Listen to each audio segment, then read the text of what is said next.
اللہ کا ذکر کیا ہے؟ اس کا نام لو، اللہ اللہ اللہ اللہ اللہ، لا الہ الا اللہ، لا الہ الا اللہ، لا الہ الا اللہ، ذکر کرتے رہو۔ ابھی قاری اختر صاحب آپ کو نماز کے مکروہ اوقات بتا رہے تھے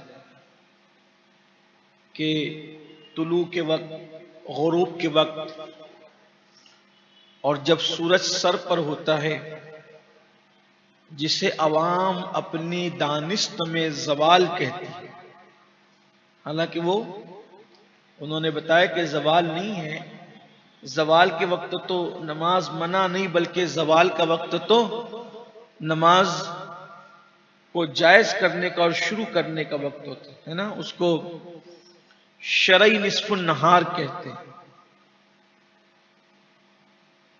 یعنی کہ نصف النہار کا مطلب آدھا دن، جب سورج سر پر آ جائے، یعنی جب سورج کی ابتدا ہو تب بھی منع، انتہا ہو اینڈ پر غروب ہو رہا تب بھی منع، اور جب بیچ میں آ جائے تب بھی۔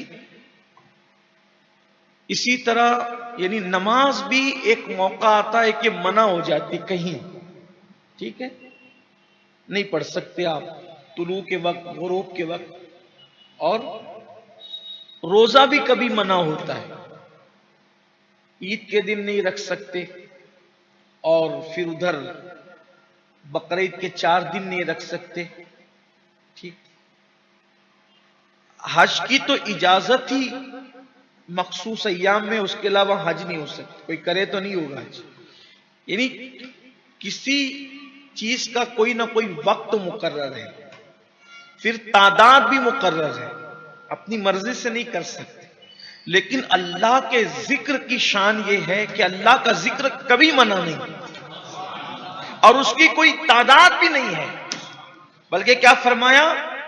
اللہ کا ذکر کرو ذکرن کثیرا، اللہ کا ذکر کثرت سے کرو۔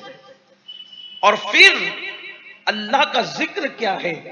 اللہ فرماتا ہے فَاذْكُرُونِي أَذْكُرْكُمْ، تم میرا ذکر کرو میں تمہارا ذکر کروں۔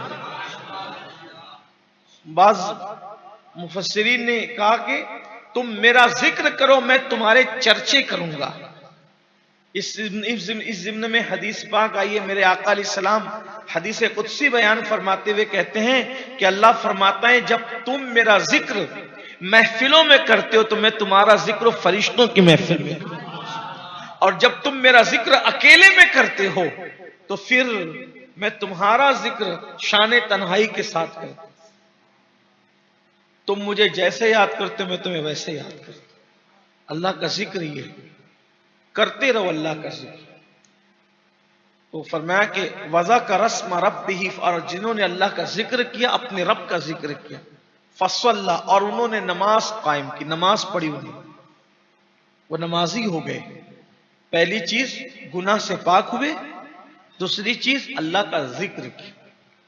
میرا مشورہ ہے آپ سے کہ اٹھتے بیٹھتے چلتے پھرتے کوئی ایک ذکر مقرر کر لو جو آپ کو سمجھ میں، جیسے اللہ اللہ اللہ اللہ اللہ پڑھتے رہو، یا پھر آپ اللہ ہو کا ذکر کریں۔ حدیث پاک میں آتا ہے جو اللہ ہو کہتا ہے اللہ اس کو اپنا دوست بنا لیتا ہے، تو اللہ ہو کا ذکر کریں، یا پھر کلمہ شریف پڑھتے رہیں، لا الہ الا اللہ لا الہ الا اللہ لا الہ، کئی مرتبہ اس کی تکرار کریں، پھر اس کے بعد محمد الرسول اللہ کہہ لیں۔ اب اس سے ہوگا کیا؟ جب آپ یہ ذکر کریں گے زبان سے کریں، اور اگر زبان سے نہیں کرتے تو زبان بند کر دیں اور دل میں ذکر کریں، لا الہ الا اللہ، یا اللہ اللہ اللہ اللہ اللہ۔ ایک وقت ایسا آئے گا آپ لوگوں سے بات بھی کریں گے تو آپ کا دل جاری رہے گا، منزل، اور پھر بہت لطف آئے گا، بڑی لذت آئے گی۔ اللہ کا ذکر کریں۔ یا پھر سبحان اللہ، الحمدللہ، اللہ اکبر، یعنی ذکر کرتے رہیں. ذکر کی بڑی برکت. حدیث پاک میں آتا ہے کہ جب ہم اللہ کا ذکر کرتے ہیں تو جہاں جہاں تک ہماری آواز پہنچتی ہے وہ ساری چیزیں اللہ کے ذکر کے حوالے سے ہمارے لیے گواہ ہو جاتی ہے، اور قیامت کے دن وہ گواہی دیں گی کہ فلاں فلاں موقع پر اس بندے نے تیرا ذکر کیا تھا. اس سلسلے میں ایک واقعہ بیان کیا جاتا ہے کہ ہمارے واقعے سے پہلے ایک بات بتاؤں کہ ہمارے اسلاف کا طریقہ تھا، جب وہ پہاڑوں میں جاتے، جنگلوں میں جاتے تو وہ زور سے اللہ کا ذکر کرتے ان کو گواہ بنانے کے لیے، جنگل کے درختوں کو، پہاڑوں کو گواہ بنانے کے لیے. ایک مرتبہ امام اہل سنت سیدی اعلیٰ حضرت سفر میں تھے، تو جب اسی آپ نماز کا وقت آئے تو آپ نے خود اذان دی، امام نے خود اذان دی. امام اہل سنت سیدی اعلیٰ حضرت نے خود اذان پڑھی. لوگوں نے کہا کہ حضرت آپ نے اذان پڑھی، تو فرمایا ہاں میں ان پہاڑوں کو اپنے ایمان پر گواہ بنانا چاہتا ہوں. لوگ جب پہاڑوں میں جاتے ہیں تو اپنا نام لکھتے ہیں، ان دیوانوں کو چاہیے کہ اپنا نام لکھنے کی بجائے وہ اللہ کا نام لینا، تاکہ قیامت کے دن وہ پہاڑ بھی گواہی دے کہ مولا اس نے ہم پر پہنچ کر تیرا ذکر کیا. اس سلسلے میں ایک واقعہ بیان کیا جاتا ہے کہ سیدنا ابراہیم ابن ادہم رضی اللہ تعالیٰ عنہ نے چند کنکریاں لی اور چند کنکریاں لے کر ان کے سامنے کہا لا الہ الا اللہ، اے کنکریوں گواہ رہنا کہ میں اللہ کی توحید بیان کروں، میں نے اللہ کا ذکر کیا، تم گواہ رہے. اور پھر ان کنکریوں کو زمین پہ ڈال دیا. اس رات سوئے تو خواب میں کیا دیکھا کہ حساب کتاب ہو رہا ہے اور اللہ کی طرف سے حکم ہوتا ہے کہ اس کو جہنم میں لے جاؤ. کس کو؟ حضرت ابراہیم ابن ادہم رضی اللہ عنہ. اس کو جہنم میں لے جاؤ. تو فرشتے پکڑ کر جہنم میں لے جاتے ہیں. تو جہنم کے پہلے دروازے پر پہنچے تو وہاں پر ایک کنکری کو بہت بڑی چٹان کی شکل میں کھڑا ہوا پایا، اور وہ کنکری کہہ رہی تھی کہ میں اس کو جانے نہیں دوں گی کیونکہ اس نے مجھے گواہ بنا کر اللہ کا کلمہ پڑھا. فرشتے دوسرے دروازے پہ لے گئے تو دوسری کنکری کو پایا، تیسرے دروازے پہ لے گئے تو تیسری کنکری کو پایا، حتیٰ کہ سارے دروازوں پہ وہ کنکریاں بڑے چٹان کی شکل میں تھی. پھر حکم ہوتا ہے کہ اسے جنت میں لے جاؤ. یعنی اللہ والوں کو یہ بتایا جاتا ہے تاکہ ان کے اعمال کا فائدہ، یا خواب میں عام لوگوں کو بھی بتایا جاتا ہے مومنین کو، تاکہ ان کو پتہ چلے کہ انہوں نے جو عمل کیا اس کی برکتیں کیا ہیں. تو اللہ کا ذکر کرو. یہ جو بڑبڑ کرتے ہو نا، بک بک کرتے ہو، یہ ختم کرو. کوشش کرو زیادہ سے زیادہ اللہ کا ذکر کرنے کی.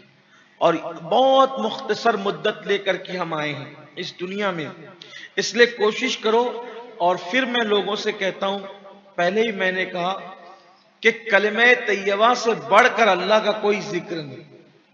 افضل الذکر لا الہ الا اللہ. سب سے بہترین ذکر کلمہ شریف ہے. کلمہ شریف پڑھو، بہت برکت ہے اس کی. اگر آپ کلمہ شریف اس طرح پڑھتے ہیں لا الہ الا اللہ محمد الرسول اللہ صلی اللہ علیہ وآلہ وسلم، اس طرح پڑھتے ہیں، آپ کو زندگی میں کوئی دوسرا وظیفہ کرنے کی ضرورت نہیں. اسی کلمہ شریف اور درود شریف کی برکت سے آپ کی روزی میں برکت ہوگی، آپ کی عمر میں برکت ہوگی، آپ کے رکے ہوئے کام ہو جائیں گے، آپ کے مسائل حل ہو جائیں گے. ہر درد کی دوا اس کے اندر موجود ہے. کلمہ شریف کی بہت برکت. حدیث پاک میں آتا ہے کہ جب بھی کوئی بندہ کلمہ طیبہ پڑھتا ہے لا الہ الا اللہ محمد الرسول اللہ صلی اللہ علیہ وآلہ وسلم، تو اللہ کا عرش جھومنے لگتا ہے، گھومنے لگتا ہے، اس پر وجد کی کیفیت طاری ہوتی ہے. اللہ فرماتا ہے اے عرش رک جا، ساکن ہو جا. عرش کہتا ہے مولا کیسے رکوں، آج ایک بندے نے کلمہ پڑھا ہے، جب تک اس کی بخشش نہیں ہوگی میں کیسے رک سکتا ہوں. تو ندا آتی ہے اے عرش تو بعد میں جھومنا شروع ہوا، اس کا کلمہ بھی مکمل نہیں ہوا تھا، ہم نے اس کی مغفرت فرمائی۔ کلمہ شریف بار بار پڑھنے کی عادت ہے، اور جب بھی کلمہ شریف پڑھو تو نیت یہ کر لو کہ ہم تجدید ایمان کر رہے ہیں، ایمان کو نیا کر رہے ہیں، ایمان کو تازہ کر رہے ہیں۔ بار بار کلمہ شریف پڑھو، اٹھتے بیٹھتے سوتے جاگتے کلمہ شریف پڑھو۔ لوگ وظیفے لیتے ہیں، کون سا وظیفہ کریں؟ میں نے اس سے پہلے رمضان شریف پہ بھی اعتکاف والوں کو میں نے یہی عرض کیا کہ لوگ وظیفے لیتے ہیں، مشکل مشکل وظیفے۔ آپ سے پوچھتا ہوں، یہ کلمہ جسے ہم کلمہ طیبہ کہہ رہے ہیں، اللہ نے عرش پر لکھا، یہ کلمہ لا الہ الا اللہ محمد الرسول اللہ صلی اللہ علیہ وآلہ وسلم، اللہ نے عرش پر لکھا، عرش کے پائے پر لکھا، کرسی پر لکھا، جنت کے دروازوں پر لکھا، حوران جنت کی پیشانی پر لکھا، ان کی پتلیوں پر لکھا، اللہ نے لکھا۔ اب اگر اس سے بڑا کوئی کلمہ ہوتا تو کیا وہ نہ لکھا جاتا؟ تو جو کلمہ اللہ نے ہر جگہ لکھا، ہم اس کلمے کی اوپر توجہ نہیں دیتے اور کہتے ہیں وظیفہ دو وظیفہ دو۔ یہ سب سے بڑا وظیفہ ہے۔ یہ کون سا وظیفہ ہے؟ جو کافر کو مومن بنا دیتا ہے، جو مشرک کو موحد بنا دیتا ہے۔ آپ ذرا سوچیں تو صحیح نا، یہ کلمہ شریف بہت برکت ہے اس کی، اور آسان بھی ہے، سب کو یاد بھی ہے، بار بار اس کی تکرار کرو۔ اور ایک بات یہ آپ کو بتاؤں، جس نیت سے آپ کلمہ پڑھیں گے، جس نیت سے، اللہ آپ کی وہ مراد پوری فرماتا ہے۔ ایک صحابی بارگاہ رسالت میں آئے، انہوں نے عرض کی یا رسول اللہ صلی اللہ علیہ وآلہ وسلم، میرے گھر میں برکت نہیں ہے۔ آقا نے فرمایا کلمہ پڑھو، لا الہ الا اللہ محمد الرسول اللہ صلی اللہ علیہ وآلہ وسلم، کلمہ پڑھو۔ انہوں نے چند دن کلمہ پڑھا، اللہ نے ان کے گھر میں برکت عطا فرمائی۔ بہت برکت ہے اس کلمے کی۔ میں سمجھتا ہوں زندگیاں ختم ہو جائے لیکن کلمہ طیبہ کی برکت بیان کرتے کرتے زبانیں گھس جائے گی، اس کی برکت بیان نہیں ہو سکتی۔